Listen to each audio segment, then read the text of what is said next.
नमस्कार साथियों, हिंदी भाषा यूट्यूब चैनल में आपका स्वागत है। दोस्तों, आज हम चर्चा करने वाले हैं काव्य शास्त्र से संबंधित प्रश्नों पर। और काव्य शास्त्र में हमारा आज का विषय रहने वाला है शब्द शक्ति, गुण दोष, शब्द के गुण और दोष और रस से संबंधित प्रश्नों पर आज हम चर्चा करेंगे। जो प्रश्न रहने वाले हैं वो किसी न किसी एग्ज़ाम में आए हुए हैं और हिंदी से संबंधित जितने भी एग्ज़ाम होते हैं उनमें से ये क्वेश्चन बड़े ही महत्वपूर्ण उनके लिए माने जाते हैं। तो चलिए शुरुआत करते हैं शब्द शक्ति से। यानी शब्द शक्ति होती क्या है? जिस शक्ति के द्वारा किसी भी शब्द के का अर्थ प्रतीत होता है, अर्थ प्रकट होता है, उसे हम शब्द शक्ति कहते हैं। तो शब्द शक्ति आज इसी के ऊपर हम चर्चा करेंगे।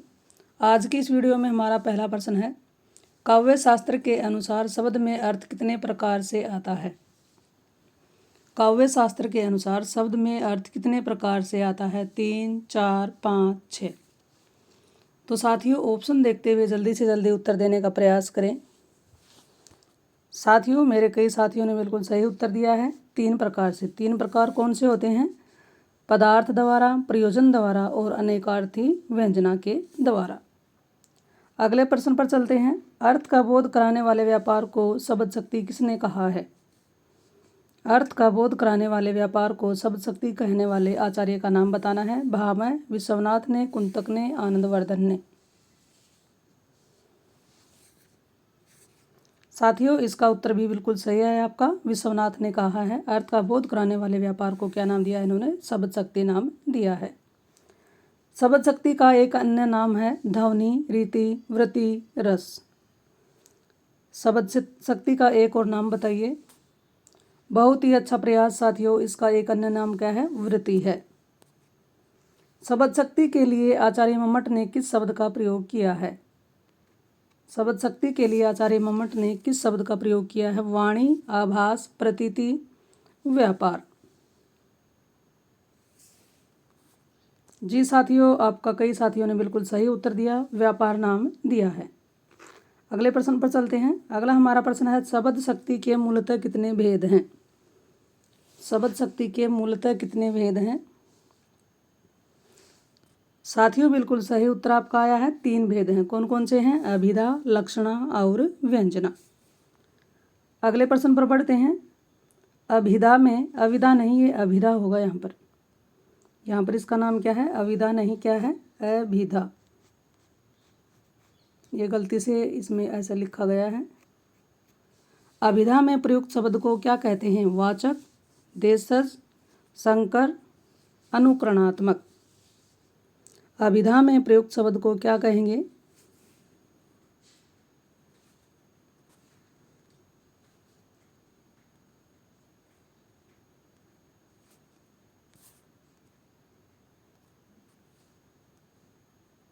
तो दोस्तों, आपका उत्तर भी इसमें बिल्कुल सही आया। उसको क्या कहेंगे? वाचक शब्द कहेंगे या वाच्यार्थ भी कहते हैं। अगले प्रश्न पर चलते हैं। वाच्यार्थ किसे कहते हैं? वाच्यार्थ किसे कहेंगे? व्यंजक शब्द के अर्थ को, वाचक शब्द के अर्थ को, गूढ़ शब्द के अर्थ को, संकर शब्द के अर्थ को। जी साथियों, बिल्कुल सही उत्तर आपका। वाचक शब्द के अर्थ को कहेंगे। और वाच्यार्थ का बोध कराने वाली शब्द शक्ति क्या होती है? अभिधा शब्द शक्ति। अभिधा शब्द शक्ति से वाक्य का या वाच्य का या शब्द का वास्तविक अर्थ का बोध होता है और उसको कहते हैं वाचक शब्द या वाच्यार्थ शब्द। अगले प्रश्न की ओर बढ़ते हैं। रूढ़, यौगिक और योगरूढ़ शब्दों का अर्थबोध किस शब्द शक्ति से होता है? बड़े ही महत्वपूर्ण प्रश्नों पर चर्चा हो रही है साथियों। अगर ये जानकारी आपको अच्छी लगे तो अपने दोस्तों के साथ शेयर जरूर करें। रूढ़, यौगिक और योगरूढ़ शब्दों का अर्थबोध किस शक्ति से होता है? व्यंजना, लक्षणा, अभिधा, तात्पर्य।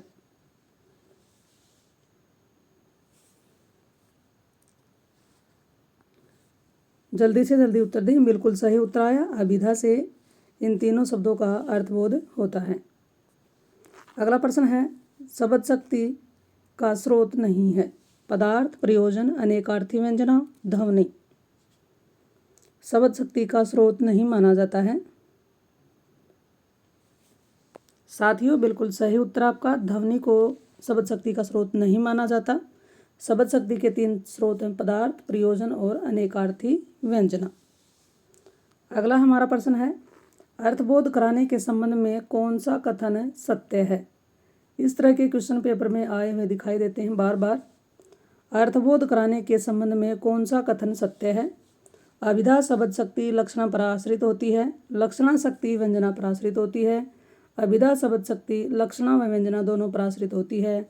लक्षणा एवं व्यंजना दो शब्द शक्तियाँ अभिधा पर आश्रित होती हैं। जल्दी से जल्दी साथियों आपका उत्तर आ जाना चाहिए। जी साथियों, इसका उत्तर होगा ऑप्शन सी, अभिधा शब्द शक्ति लक्षणा व व्यंजना दोनों पर आश्रित होती है। ये बिल्कुल कथन बिल्कुल सही है। अगला प्रश्न है, कौशल्या के वचन सुनी भरत सहित निवास, व्याकुल विलपत राजगृह मानो शोक निवास। उपयुक्त दोहे में शब्द शक्ति बतानी है, कौन सी है? कौशल्या के वचन सुनी भरत सहित निवास, व्याकुल विलपत राजगृह मानो शोक निवास। तात्पर्यवर्ती है, अभिधा है, लक्षणा या व्यंजना?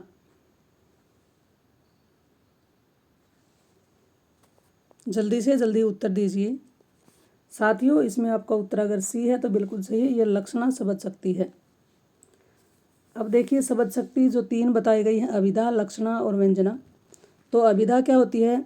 जिस शब्द शक्ति के द्वारा किसी भी वाक्य का, किसी भी शब्द का वास्तविक अर्थ प्रकट हो जाता है, उसका अर्थ सीधे पढ़ते ही समझ में आ जाता है, तो उसको अभिधा कहेंगे। और अभिधा में बाधा उत्पन्न होने पर जो अन्य अर्थ ग्रहण कर लिया जाता है उससे संबंधित, उसको कहेंगे लक्षणा।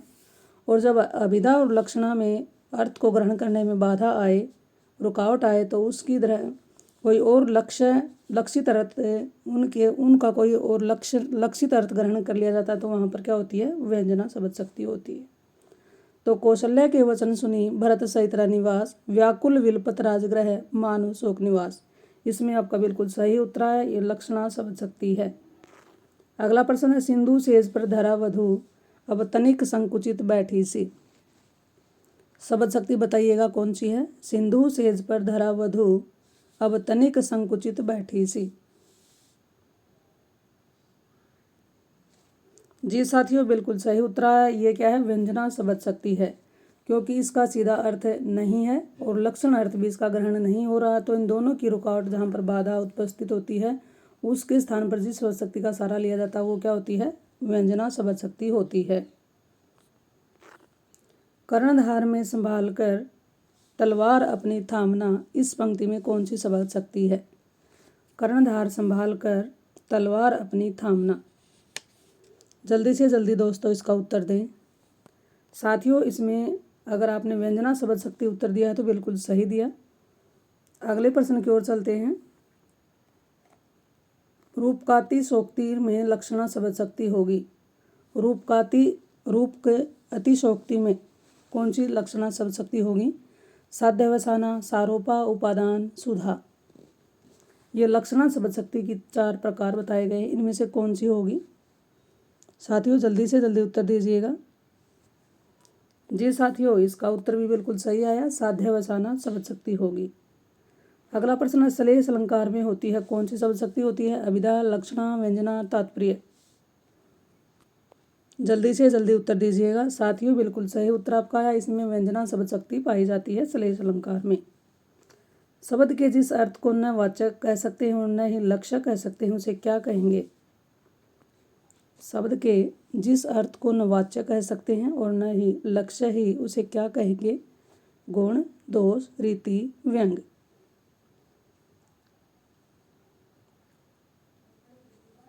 साथियों इसमें उत्तर होगा आपका ऑप्शन डी, व्यंग कहेंगे उसको। अगला प्रश्न है, भरत मुनि ने कितने गुणों का उल्लेख किया है? साथियों जल्दी से जल्दी उत्तर दीजिए। भरत मुनि ने कितने गुणों का उल्लेख किया है? 4, 6, 8, 10। दोस्तों बिल्कुल सही उत्तर आया, 10 गुणों का उल्लेख उन्होंने किया है। अगला प्रश्न है, आचार्य मम्मट ने काव्य गुण माने हैं कितने? 3, 4, 5, 6। आचार्य मम्मट ने काव्य गुणों की संख्या कितनी मानी है? साथियों इसका उत्तर होगा ऑप्शन ए, बिल्कुल सही आपका आया है, 3। अब वो 3 कौन कौन से हैं? माधुर्य, प्रसाद और ओज।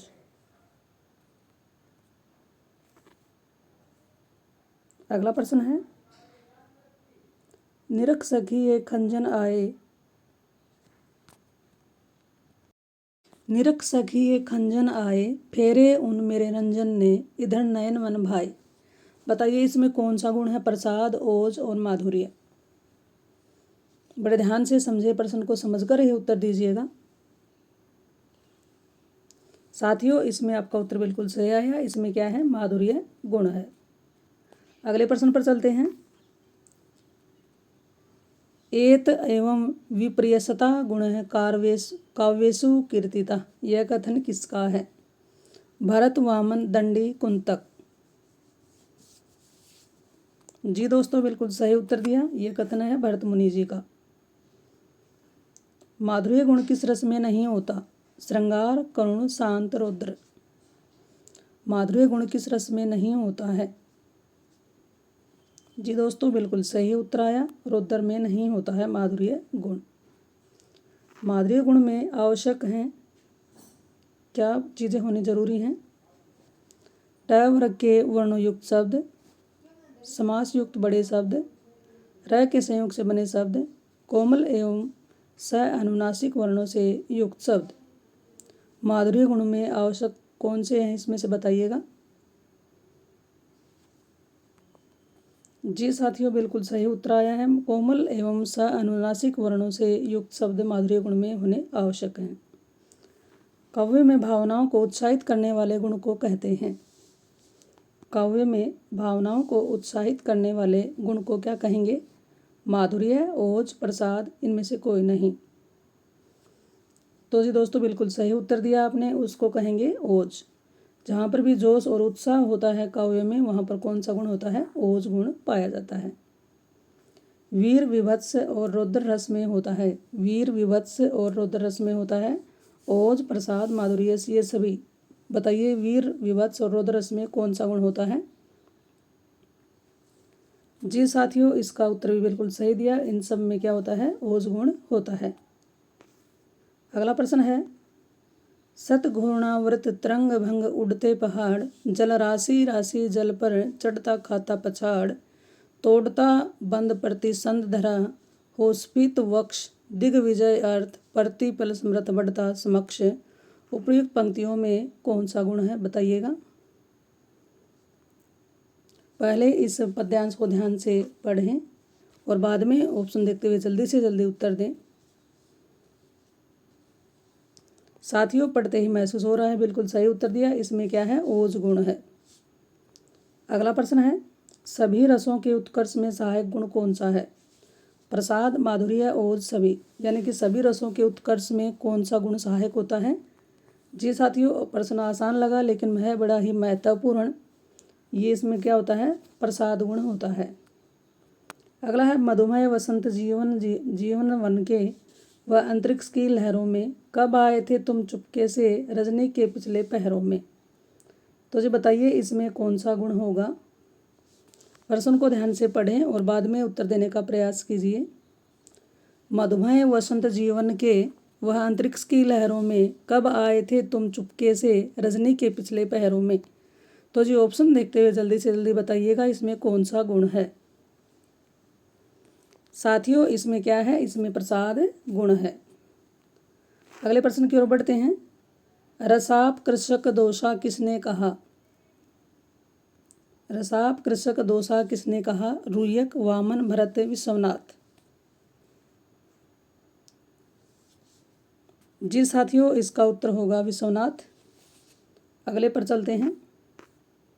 आचार्य भरत ने कितने काव्य दोषों का उल्लेख किया है?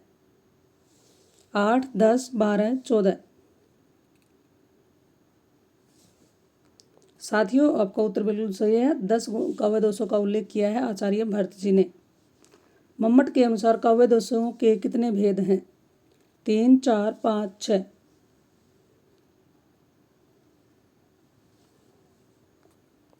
जी साथियों इनमें कितना उत्तर होगा इसका? 3 दोष हैं। कौन से माने गए हैं? शब्द दोष, अर्थ दोष और रस दोष।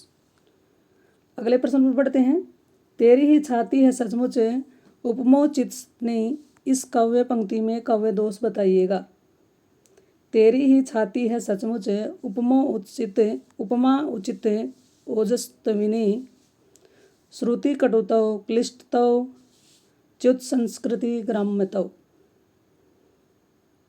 साथियों, इसका उत्तर होगा ऑप्शन बी, क्लिष्टतौ। अगले प्रश्न पर चलते हैं। मर्म बचन जब सीता बोला, हरि प्रेरित लक्ष्मण मन डोला। बताइए काव्य दोष इसमें कौन सा होगा। साथियों, इसका उत्तर होगा ऑप्शन बी, च्युत संस्कृति।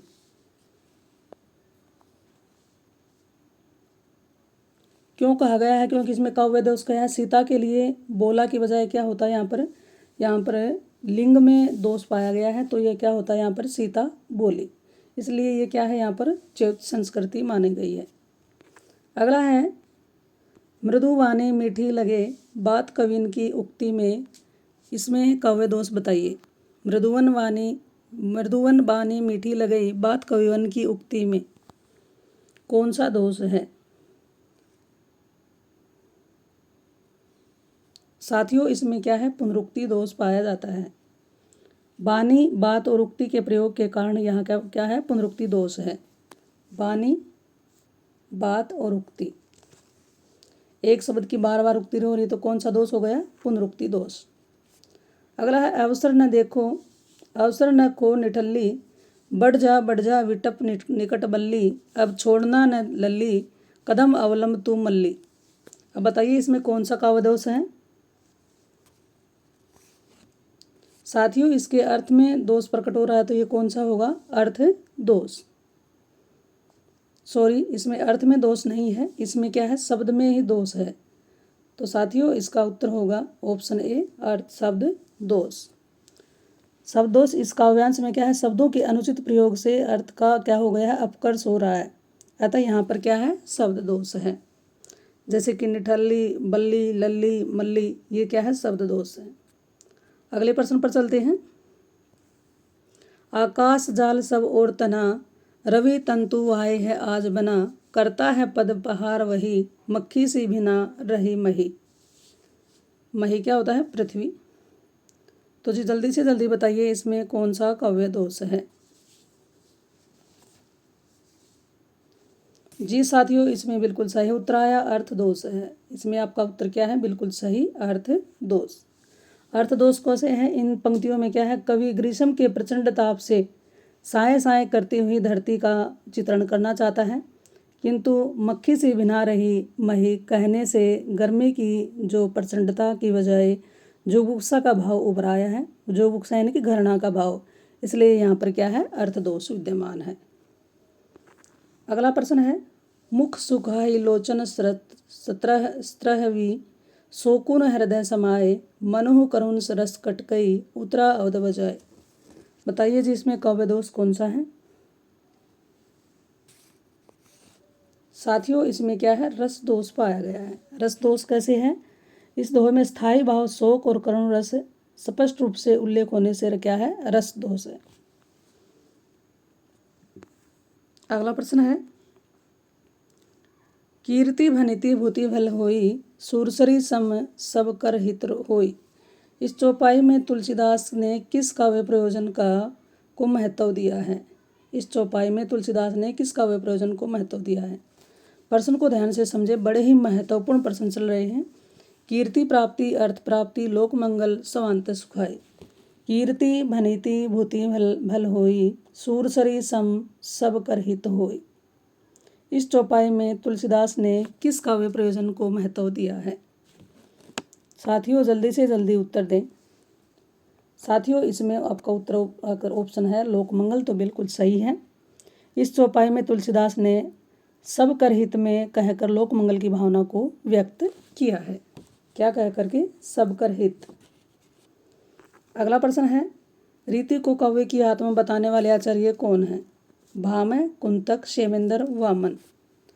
तो साथियों, इसका उत्तर आपको कमेंट में डालकर बताना है कि इसमें कौन सा उत्तर इसका होगा। और इसका उत्तर आपको पता नहीं भी चलता है तो अगली वीडियो में आपको पहले नंबर पर इसी का उत्तर आपको मिल जाएगा। तो दोस्तों, ये ज़रूर बताइएगा ये जानकारी आपको कैसी लगी। अगर वीडियो आपको अच्छी लगे तो अपने साथियों के साथ ज़रूर शेयर करें और चैनल पर आप पहली बार आए हैं तो इस चैनल को सब्सक्राइब कर लें और अच्छी लगे तो वीडियो लाइक ज़रूर करें। फिर मिलते हैं ऐसी ही एक नई वीडियो के साथ। थैंक्स।